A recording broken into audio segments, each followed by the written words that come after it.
Alright guys, we're gonna cut right to the chase with this one. I loved it. Snake Eyes was awesome. That's it. Review over. Done. Bye. But also not really. I really like this movie, guys. There's only but so many things in this slump between 2020 and 2021 that I can actually say I fully enjoyed, and this is definitely one of them. I'm not a big G.I. Joe fan, which is surprising because it seems like something that it would appeal to me because, boy. But, the franchise came and left long before I was even brought into this world. The only things of G.I. Joe that I actually consumed and sort of liked were those 2 live-action movies that we got with Channing Tatum and The Rock, and I really liked them. They left a lot to be desired, but I, again, am not a die-hard fan, so I went into those movies going like, there's something here. There's a weird cartoony charm to it, which, again, makes sense for the fact that these movies are based on live-action cartoons. The second movie, I wasn't the biggest fan of. I still liked it. They tried to do a sort of Mission Impossible thing, which I guess was natural because it was the only way to keep the franchise going, but it lost that cartoony charm that made the first one so cool to me. But I think why I like Snake Eyes is because what we have here is a mix of both. It's a movie that tries to ground itself as much as it can in a straightforward action premise, but still wants to be something fantastical. And I think it really does a good job of merging those two in a way that feels pretty natural and true to form for what we're actually watching. The basic story here is that we follow the character of Snake Eyes, that's just what we know the character's name to be, and his quest to get revenge for the man who killed his father when he was young. His search has him cross paths with an ancient ninja clan and set him on a path to become a legend. I was always excited for this movie. The trailer showed me a movie that, even outside of being based on a cartoon, was just a really solid ninja samurai-esque film, and that's, I think, what we got. At the heart of this movie lies a kung fu action film that hasn't really been seen in cinemas for quite some time. The world of the clan, I'm gonna butcher this, Arashikage feels really well fleshed out and built up. There's all these traditions and rituals, and there's different masters, the hard master, the blind master, all of which helped fill the sort of lore-shaped hole that has been in my heart.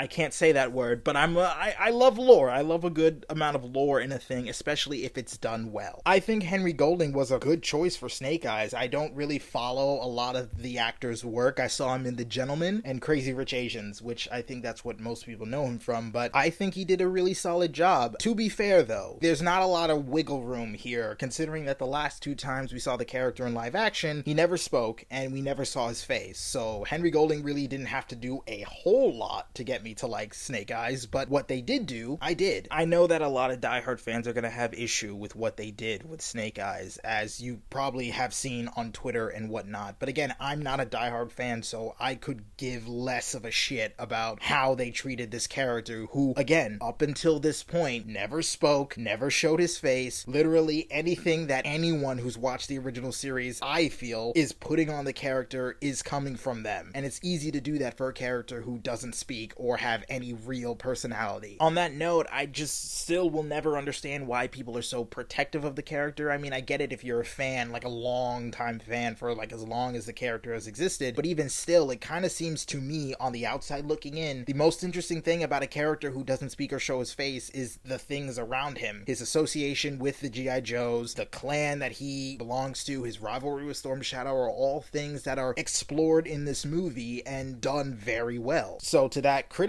I have to say I disagree. In this film, Snake Eyes is not the hero. He's someone who becomes the hero. At the start of this movie, he's just another person, someone who's consumed himself with revenge and is letting it do and guide his actions, which makes his relationship with Storm Shadow all that much more compelling, because these are 2 characters that are essentially mirrors of each other. Like Snake Eyes, Storm Shadow too is filled with regret and revenge and wants to go after someone. He has the bloodlust in his eyes and is willing to do anything to fulfill said quest for revenge. All of that is brought to life brilliantly by Andrew Koji's Storm Shadow, or Tommy as he's known in the film, but for now we're just going to refer to him as Storm Shadow. Like with Snake Eyes, Koji brought something to the character of Storm Shadow that I never got from the G.I. Joe stuff that I did see, and I was very impressed. These 2 are by far the most compelling part of this movie, and maybe the best best part of the movie overall. Like I said before, their characters are mirrors of each other. Both are people who are after revenge for a wrong that happened when they were younger, and that sort of kinship helps build the characters up so that their eventual rift apart, their rivalry, becomes that much more compelling, especially when you realize that the only reason they're against each other is because Snake Eyes learned a lesson that Storm Shadow didn't. By the end of this movie, Snake Eyes learns that going after revenge is a dangerous thing, and it will lead you to do things that would make you the villain.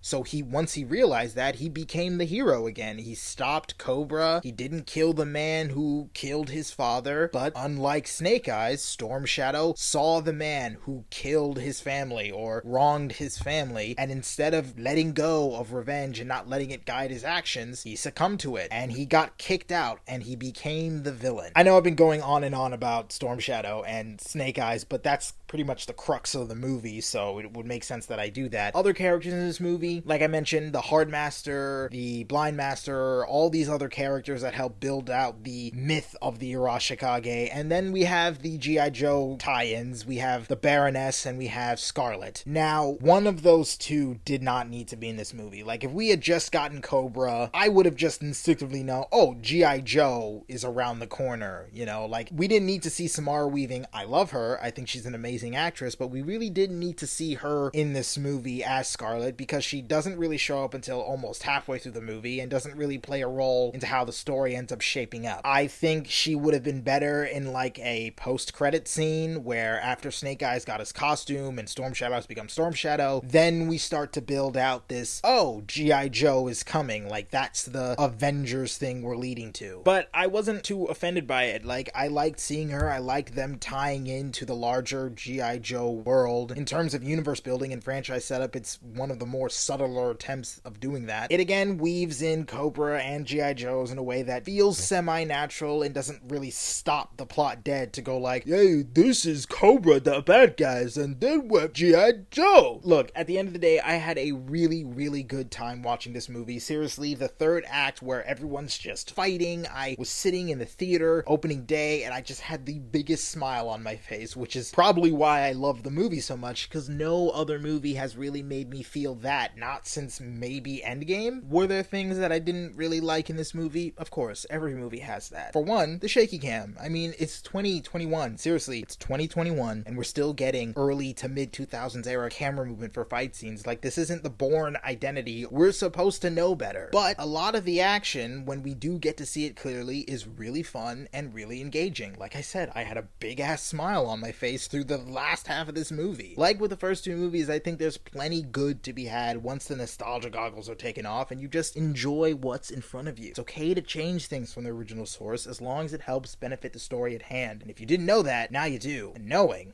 is half the battle. G.I. Joe!